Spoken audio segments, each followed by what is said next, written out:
Good morning बच्चों। मैं नंद किशोर, सिद्धार्थ शिक्षा सदन, senior secondary school, Sojat road, कक्षा 10, विषय सामाजिक विज्ञान, पार्ट फर्स्ट, यूरोप में राष्ट्रवाद का उदय, इसका पार्ट थर्ड आज पढ़ने जा रहे हैं, जिसमें कि हम प्यारे बच्चों बताया गया था कि किस प्रकार प्रति स्टेट के लोग संघर्ष कर रहे थे और जिसमें उच्च वर्ग और निम्न वर्ग दो खाइयों में वो बढ़ गए थे। उच्च वर्ग कम जनसंख्या थी जो उसमें पादरी सामंत लोग थे और निम्न वर्ग में अधिक जनसंख्या थी और 90% तक कृषक वर्ग थे। और इसमें उच्च वर्ग तो वर्चस्व जमाने वाले लोग थे, जबकि निम्न वर्ग में किसान मजदूर वगैरह थे। और उच्च वर्ग में जमींदार लोगों के पास ढेर सारे ज़मीन थी, खेतों के मालिक थे सभी, और जबकि निम्न वर्ग में ज़मीनहीन थे और ज़मीनें नहीं थी और किराए पर भी रहते थे वो। और इसमें इनको विशेषाधिकार प्राप्त था, टैक्स फ्री थे, जबकि निम्न वर्ग में सभी किसी भी प्रकार का कोई अधिकार प्राप्त नहीं था। और फिर इस प्रकार धीरे धीरे यूरोपीय समाज में असमान रूप से विभाजित है और उसमें एक नया वर्ग जुड़ गया जो कि मध्य वर्ग कहलाता है। इसमें सभी पढ़े लिखे थे, शिक्षक, डॉक्टर, व्यापारी, उद्योग, पढ़े लिखे होने के साथ साथ उन्होंने एक समान कानून की मांग की और जिसमें एक उदारवादी राष्ट्रवाद की भावना जागृत हुई। उदारवादी एक नया वर्ग शुरू हुआ। उदारवाद का अर्थ है आज़ादी, एक लैटिन भाषा का शब्द था और ये लोग स्वतंत्र और कानून के समक्ष सभी को समान मानते थे, जो कि व्यक्तिगत स्वतंत्रता, बाजार की स्वतंत्रता, सरकार का पक्ष रखते थे। इसी की वजह से 1789 में फ्रांस की क्रांति हुई और ये धीरे धीरे क्रांति हुई और उदारवादी लोग आगे आए तो सीमा शुल्क भी समाप्त हो गया और कई जो चीज़ें और पूंजी का आगमन था उसे भी खत्म कर दिया गया। और फिर एक जोल्वेराइन संगठन बनाया गया इसी के तहत, जिसमें शुल्क अवरोध हो गए, समाप्त हो गए, मुद्राओं की संख्या 2 से 2 ही कर दी गई और नेपोलियन के समय केवल पुरुष ही उनके पास जिनके पास धन है वो वोट दे सकते थे। उसके बाद एक रूढ़िवादी जो 1815 में एक रूढ़िवादी संगठन हुआ या रूढ़िवादी समाज का उदय हुआ। रूढ़िवादी हमेशा रूढ़िवाद का अर्थ होता है परंपरागत, जो परंपरागत संस्थाएं थी राज्य और समाज के द्वारा उसी को आगे बढ़ाते थे, संपत्ति परिवार को बनाए रखना, चर्च, सामाजिक भेदभाव, राजतंत्र इत्यादि। 1815 में नेपोलियन को हरा दिया गया। कब? वाटरलू की लड़ाई में, ठीक है ना, जिसमें ये प्रसा, रूस, ब्रिटेन ने मिलकर एक काम किया था। इसके बाद नेपोलियन के हारने के बाद जितने भी जो बदलाव हुए थे उन सभी को समाप्त कर दिया गया और इस समझौते का नाम था वियना समझौता, जो कि 1815 में हुआ। इसमें मुख्य 3 बातें थी कि फ्रांस की सीमा पर कई राज्य कायम किए गए, जो कि फ्रांस ये क्यों किए गए, क्योंकि फ्रांस अपना विस्तार न कर सके। फ्रांस क्रांति के दौरान हटाए गए बुर्बो वंश को वापस बहाल कर दिया गया, जो कि लुई 16वां था। और तीसरा, राजतंत्र को जारी रखा गया। इस प्रकार रूढ़िवादी व्यवस्था के आलोचक उदारवादी राष्ट्रवाद हमेशा ही प्रेस की स्वतंत्रता चाहते थे। इस प्रकार धीरे धीरे क्या हुआ कि क्रांतिकारी लोग का उदय हुआ। अब कहीं न कहीं ये होता है कि किसी पर ज़्यादा प्रेशराइज किया जाए तो वहाँ कहीं न कहीं चिंगारी उठती ही है। तो वो चिंगारी थी क्रांतिकारियों के रूप में, ठीक है ना। तो यूरोपियन सरकार के इन सारे निर्णय के विरोध में क्रांतिकारियों ने जन्म लिया, ठीक है ना, जो कि 1815 के पश्चात, कब? 1815 के बाद ही ये क्रांतिकारी हुए और इन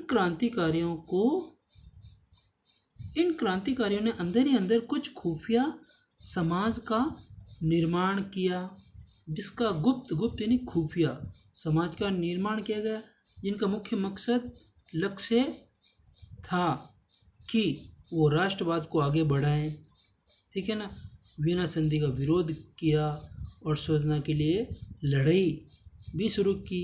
और इसके लिए समाज का निर्माण के साथ साथ ये प्रशिक्षित भी हुए, इनको प्रशिक्षण दिया गया, विचारों का प्रसार भी किया गया और साथ साथ ही गुप्त संगठन भी बनाए इन लोगों ने।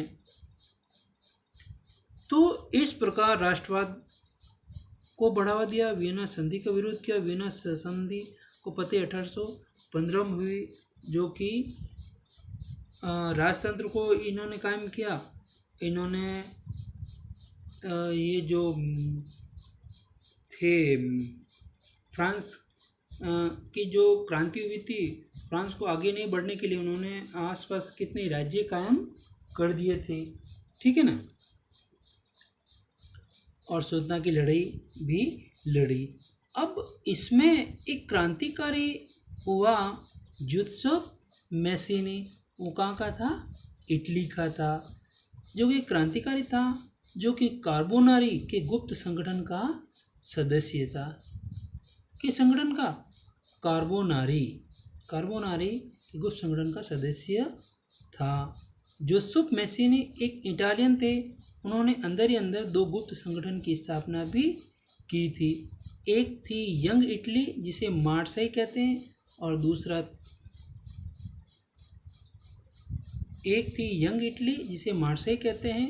दूसरा था यंग यूरोप, जिसे बर्न कहा जाता है, ठीक है ना। मार्सेई ये एक भूमिगत और यंग इटली और यंग यूरोप दोनों भूमिगत संगठन थे या गुप्त संगठन। जोसेफ मैसिनी जो थे वो 24 वर्ष की अवस्था में लिगुरियो क्रांति के दौरान बहिष्कृत किए गए, और इन्होंने 24 वर्ष की अवस्था में एक गुप्त संगठन बनाए थे, जो कि आपके सामने है, यंग इटली और यंग यूरोप। और ये राजतंत्र के घोर विरोधी थे, ठीक है ना।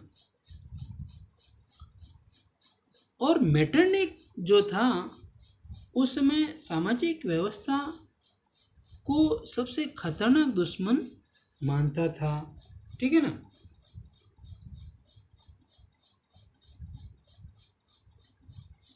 तो सभी रूढ़िवादी जो लोग थे, जो रूढ़िवादी कौन थे? रूढ़िवादी वो थे जो कि परंपरागत चीज़ों को आगे बढ़ाते थे। परंपरागत चीज़ों को आगे बढ़ाते हुए, जैसे चर्च, राजतंत्र और समाज और राज्य और संपत्ति और परिवार को आगे बढ़ाते थे। जो परंपरागत जो चीज़ें चल रही है उनमें बदलाव नहीं करके आगे उसी को आगे लेकर जाना। तो रूढ़िवादी जोसेफ मैसिनी से डरते थे, क्योंकि वो इटली का एकीकरण चाहता था। और जोसेफ मैसिनी था जो एक ओपन माइंड था, खुले दिमाग का था, खुले विचारों का था, जो कि सभी को साथ लेकर चलता था। इटली की राजधानी आपको पता ही है, रोम, ठीक है ना। तो इस प्रकार मैसिनी राजतंत्र का घोर विरोधी के साथ साथ प्रजातांत्रिक गणतंत्र को अपने स्वप्न में रूढ़िवादियों को हराने में सफल रहा। उसे मेटरनिक ने क्या किया कि ये कहा कि हमारी सामाजिक व्यवस्था का सबसे खतरनाक दुश्मन करार दिया गया। इस प्रकार जोसेफ मैसिनी एक क्रांतिकारी था, जो कि इटालियन था, जो कि जिसने दो गुप्त संगठन बनाए, यंग इटली और यंग यूरोप, जिसे भूमिगत संगठन भी कहते हैं। तो इस प्रकार क्रांतिकारियों का युग भी शुरू हो गया। तो प्यारे बच्चों, आपको एक मैप, ये मैप दिखाई दिया जा रहा है यूरोप का, जिसमें अलग अलग देश है, फ्रांस, जर्मन, इटली और ये यूनान। तो आप देखिए, फ्रांस के राजधानी आपको पता है पेरिस, जर्मनी की बर्लिन, इटली की रोम, ठीक है। अब देखिए, हम यूनान के बारे में पढ़ने जा रहे हैं, जो कि क्रांतिकारी के युग 1830 से 1884 में स्टार्ट हुआ। यूनान का दूसरा नाम क्या है? ग्रीस। क्या नाम है? ग्रीस। और इसकी जो राजधानी है वो क्या है? एथेंस, ठीक है ना, एथेंस है। और आपको एथेंस या यूनान ग्रीस के बारे में पता ही है कि सबसे पहले ओलंपिक खेलों का आयोजन यहीं हुआ था। राजधानी एथेंस में, ठीक है ना। तो अब देखिए 1830 में फ्रांस में प्रथम विद्रोह हुआ था। क्रांतिकारी युद्ध में देखिए 1830 में फ्रांस में प्रथम विद्रोह हुआ, जिसमें कि एक किस्तुनतुनिया, यहाँ पे देखिए लुई फिलिप की अध्यक्षता में राजतंत्र को स्थापित किया गया,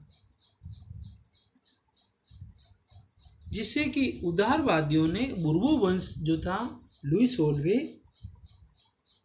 को बेदखल कर दिया गया। उसके बाद ये लुई फिलिप को राजतंत्र के रूप में घोषित किया गया।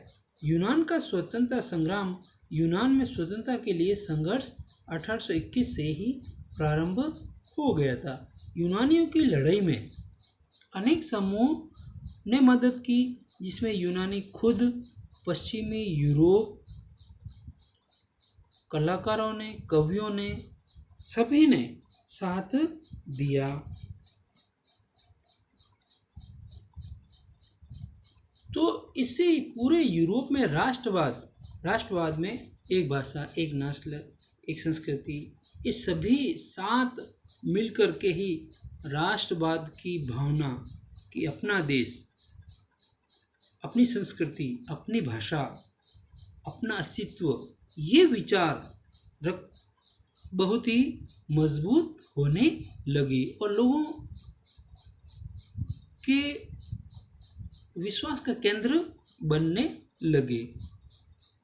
युद्ध के बाद 1832 में कुस्तुनतुनिया की संधि पेश की गई। कौन सी संधि? कुस्तुनतुनिया की संधि पेश की गई, जिससे यूनान को एक स्वतंत्र राष्ट्र घोषित किया गया। यूनान को कब राष्ट्र घोषित किया गया? 1832 में कुस्तुनतुनिया की एक संधि पेश की गई। इसमें इसको यूनान को एक स्वतंत्र राष्ट्र के रूप में मान्यता मिली, ठीक है। और धीरे धीरे राष्ट्रवाद के निर्माण में संस्कृति का बड़ा ही योगदान रहा, और इस योगदान के साथ ही लोगों को एक खुली हवा, खुला वातावरण और गुलामी की बेड़ियों से स्वतंत्रता तक का एक स्वाद चखने को मिला। तो अब देखते हैं आगे रूमानीवाद अर्थात रूमानिक कल्पना, एक कपोल कल्पना होती है और एक राष्ट्रीय भावना। जिस प्रकार अपन फेतेंसी को देखते हैं, फेतेंसी में यूँ देखते हैं कि आपने शायद अलिफ लैला शायद एक सीरियल देखा होगा, उसमें एक रूमानीवाद ज़्यादा बताया जाता है। कपोल कल्पना, एक जादुई शक्तियों को ज़्यादा बताया जाता है, वही एक रूमानिक कल्पना होती है, कपोल कल्पना होती है, जिसको ज़्यादा बताया जाता है। उसी प्रकार ये फ्रांस की क्रांति में भी रूमानीवाद कल्पनाशील, जिसमें हर व्यक्ति, हर वर्ग से वहाँ अपने कविताओं से, कला से, आर्ट से, किसी न किसी प्रकार से वो उसमें इन्वॉल्व हो जाता है। तो इन्वॉल्व किसी न किसी रूप में हर वर्ग अपना एक रोल अदा करते हैं। तो इसी प्रकार राष्ट्रवाद का विकास केवल युद्ध और क्षेत्रीय विस्तार से नहीं होता है। राष्ट्रवाद का केवल युद्ध या क्रांति, लड़ाई या क्षेत्रीय विस्तार से नहीं होता है। इसके लिए हम काव्य, कला, कहानी, किस्सों, संगीत की भी मदद लेनी पड़ती है। कि अक्सर कहते हैं कि जब बड़ी बड़ी चीज़ें अगर वहाँ हार मान लेती हैं तो छोटी छोटी चीज़ें वहाँ पे काम कर जाती हैं। जिस प्रकार हम देखते हैं कि कलम में इतनी ताकत होती है कि तलवार से ज़्यादा कलम कार्य कर जाती है। कई बार लोग लड़कर नहीं, कई बार पढ़कर या कहानी किस्सों के द्वारा या मनोरंजन के द्वारा या कहानियों के द्वारा भी उन युद्धों या क्रांतियों में मदद कर देते हैं। और ये हमने कई बार प्रत्यक्ष रूप में भी देखा है कि कई प्रथम विश्व युद्ध हुए, द्वितीय विश्व युद्ध हुए और कई इस प्रकार की क्रांतियाँ भी हुई जहाँ संचार साधन या कला या कहानियाँ या किस्से, इन छोटी छोटी चीज़ों से ही लोगों को मदद मिलने लगी कि लोगों के दिमाग में कैसे बात बिठाई जाए। संगीत के द्वारा, किस्सों के द्वारा, कहानियों के द्वारा ये चीज़ हम देखते हैं कि जो देखी हुई चीज़ है, सुनी हुई चीज़ है या पढ़ी हुई चीज़ है, वो फटाफट दिमाग पर असर करती है।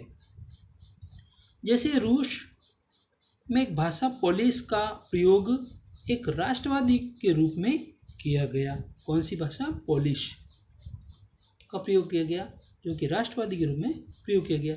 1830 से 1848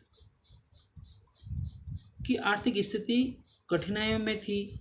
जैसे जनसंख्या वृद्धि देख लो, बेरोजगारी जिसमें कोई रोजगार नहीं हो, कीमतों में वृद्धि कह सकते हैं, निर्धनता, ठीक है ना, निर्धनता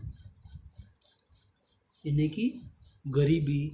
इस प्रकार 1830 1848 तक यूरोप की आर्थिक स्थिति इस जनसंख्या की वृद्धि से, बेरोजगारी से, कीमतों में वृद्धि से, निर्धनता से, जो रोज़मर्रा की जो खाने की खाद्य वस्तुएं उसमें मांग ज़्यादा बढ़ी तो पूर्ति कम हुई, तो इसमें भी कीमतों में वृद्धि भी होने लगी। तो इस प्रकार भूख, कठिनाई और जन विद्रोह तथा उदारवादियों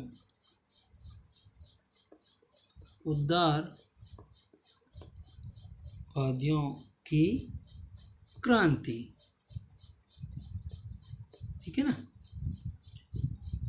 तो 1830 को कठिनाई का महान साल भी कहा जाता है। ये बहुत ही कठिनाइयों का काल भी कह सकते हैं, वर्ष कह सकते हैं कि सबसे ज़्यादा कठिनाइयाँ हुई।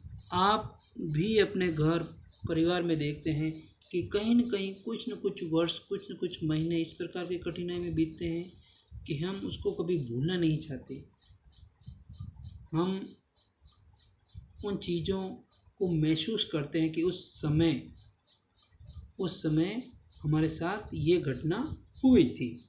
उसी प्रकार यूरोप में भी 1830 का जो वर्ष था वो कठिनाइयों का काल था, कठिनाइयों का वर्ष था, कठिनाइयों का साल था। इसके मुख्य कारण क्या थे? जबरदस्त जनसंख्या वृद्धि। अब जनसंख्या इतनी बढ़ गई कि वहाँ पे लोग किस जगह कौन सी व्यवस्था करें। लोग गांव से शहर की ओर रुख करने लगे। गांव में कोई कार्य नहीं होता था, लोग गांव से शहर की ओर पलायन करने लगे।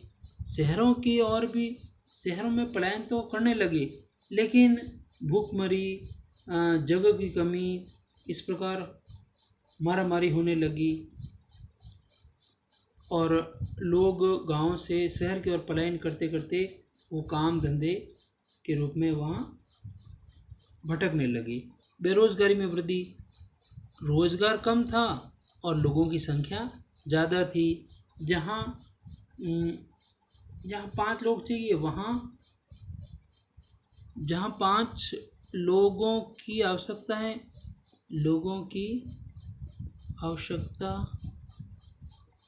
है वहाँ 50 लोग पहुँच जाते थे।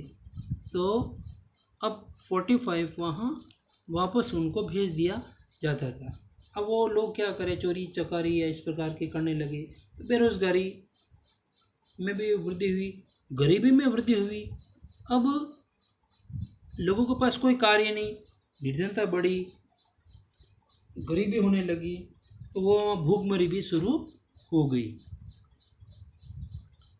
इसी सालों के दौरान फसल बर्बाद हो गई। अब देखो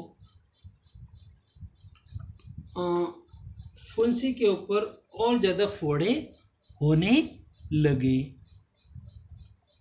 इसी साल के दौरान फसल बर्बाद हो गई, जिससे खाने की सामग्री की कीमतें बढ़ने लगी। छोटी छोटी फैक्ट्रियां बंद होने लगी। ठीक है ना। अब देखो सब कुछ मानसून के ऊपर डिपेंड करता है। अब मानसून समय पे नहीं आता है तो फसलें धरती में बीज तो बो दिए जाते हैं और धीरे धीरे अगर बारिश नहीं होगी तो फसलें बर्बाद हो जाएगी। फसलें बर्बाद हो गई तो जो खाद्य पदार्थ की जो सामग्री है उनकी कीमतें बढ़ जाएगी। जो स्टॉक कर रखे हैं उनकी कीमतें बढ़ जाएगी। ठीक है ना। तो इस प्रकार मांग की बजाय मांग बढ़ी तो पूर्ति नहीं हुई, पूर्ति नहीं हुई तो कीमतें बढ़ गई। उसके बाद धीरे धीरे जो कारखाने थे, छोटी मोटी जो फैक्ट्रियाँ थी, जो अपने जीविका साधन के लोग कार्य करते थे सस्ते में, वो फैक्ट्रियाँ भी बंद होने लगी। खाने पीने की कमी और व्यापक बेरोजगारी, व्यापक यानी कि बड़े रूप में बेरोजगारी होने लगी। इन सभी कारणों से लोगों ने सरकार के खिलाफ विद्रोह शुरू कर दिए गए। लोग सड़कों पर उतर आए, जगह जगह अवरोध लगाया गया, जिसमें सबसे ज़्यादा कृषक विद्रोह, क्योंकि ये बेचारे क्या करते हैं कि लोन लेकर के इस प्रकार के फसल बीज वगैरह बोते और उसमें भी उनके सूखा और ओले गिर जाते हैं या फसलें बर्बाद हो जाती हैं।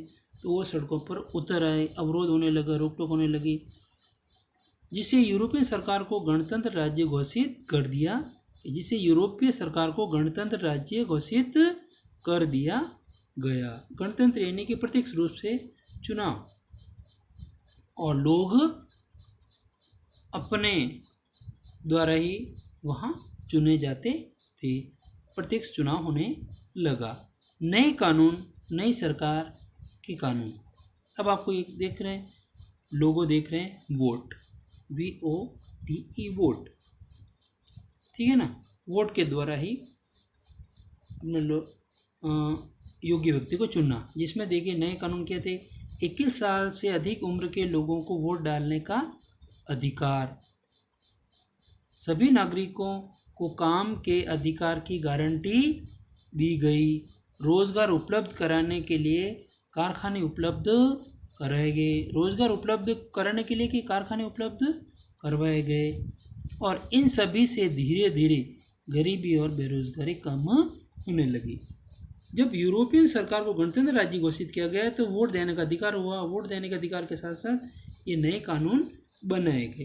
तो इस प्रकार धीरे धीरे एक आज़ादी की लहर, एक गणतंत्र की लहर, एक प्रत्यक्ष चुनाव की लहर, एक स्वतंत्रता की बयार आने लगी। तो प्यारे बच्चों, इस प्रकार आपको वीडियो ढंग से सुनना है, पढ़ना है, समझना है, और जब प्रश्न आपके सामने आए तो उन प्रश्नों को ढंग से सुन करके आंसर देने। और ये जितना भी जो चैप्टर हुआ उनको कॉपी में उतारना है, डेट लगानी है, चैप्टर का नाम लिखना है, पार्ट नंबर लगाना है और पेज नंबर भी लगाने। Thank you.